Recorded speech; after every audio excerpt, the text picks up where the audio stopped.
ناظرین گرامی السلام علیکم ورحمۃ اللہ وبرکاتہ۔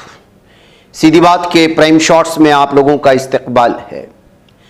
ناظرین گرامی، ایک طرف غازہ پٹی کو لے کر کے اور وہاں پر قبضہ کرنے کو لے کر کے اسرائیل عوام اپنے ہی ظالم دہشت گرد نیتن یاہو کے خلاف کھڑی ہوئی ہے، تو دوسری جانب پوری تباہی کے بعد ایسا لگتا ہے کہ مصر اس کا پورا فائدہ اٹھانا چاہتا ہے۔ جن درندوں نے ایک بوتل پانی نہیں دے سکے غازہ کی پٹی کے مسلمانوں کو، وہ اب وہاں اپنی حکومت رچانا چاہتے ہیں یا پھر اپنے کڑپتلی والے لوگوں کی حکومتیں لانا چاہتے ہیں۔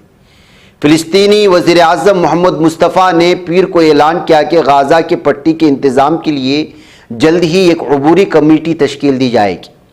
مصر میں رافع کراسنگ کے سامنے پہنچ کر مصری وزیر خارجہ بدر عبدالعطا کے ساتھ ایک مشترکہ پریس کانفرنس کے دوران اس نے مزید کہا کہ ہم غازہ میں ایک نیا سیاسی وجود قائم نہیں کر رہے ہیں بلکہ اداروں کے کام کو دوبارہ فعال کر رہے ہیں۔ اس نے زور دیا کہ تنظیم آزادی فلسطین PLO فلسطینی عوام کی واحد جائز نمائندہ تنظیم ہے، حقیقت میں یہ لوگ منافق ہیں۔ محمد مصطفیٰ نے غازہ میں فلسطینی اتھارٹی کے اداروں اور حکومت کو دوبارہ فعال کرنے کی کوششوں پر روشنی ڈالتے ہوئے اس بات پر زور دیا کہ غازہ کی پٹی کا نظم و نسق اقتدار یا حکمرانی کی خواہش نہیں ہے بلکہ نقل مکانی کے منصوبوں کو ناکام بنانے کی ایک عظیم ذمہ داری ہے۔ فلسطینی وزیر اعظم نے فلسطینی کاز کے لیے مصر کے کردار کو فلسطینیوں کے نقل مکانی کے منصوبوں کے خلاف ایک مضبوط ڈیم قرار دیا۔ بھوکے مر رہے ہیں بچے، پانی تک میسر نہیں ہے، اور یہ کہہ رہے ہیں کہ جو ہے یہ ان کی حفاظت کر رہے ہیں۔ اس نے مزید کہا کہ غازہ کی پٹی پر اسرائیلی جنگ کو فوری طور پر روکنا چاہیے۔ محمد مصطفیٰ نے یہ بھی کہا کہ رافع کراسنگ فلسطینیوں کی زندگیوں کے لیے گیٹ وے ہونا چاہیے اور ہم اسرائیل کی طرف سے امدادی ٹرکوں کو غازہ میں داخل ہونے سے روکے جانے کو مسترد کرتے ہیں۔ خود کی ساری چیزیں روکے ہوئے ہیں، گیٹ بند کر دیے ہیں۔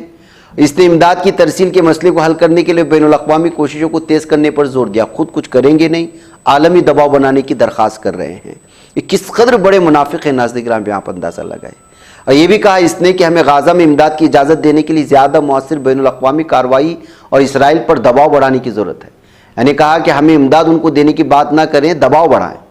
فلسطینی وزیر اعظم نے یہ بھی کہا کہ ہم قاہرہ میں غازہ کی تعمیر نو کانفرنس کے انعقاد کے لیے مصر کے ساتھ مل کر کام جاری رکھے ہوئے۔ مصر کس قدر بڑا درندہ ہے اور وہ کیا کچھ اس جنگ میں جو ہے کردار ادا کیا ہے، یہ دنیا واضح طور پر جانتی ہے۔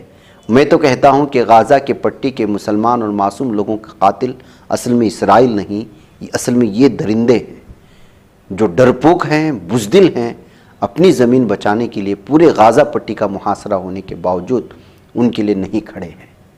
ناظرین، مجھے اجازت۔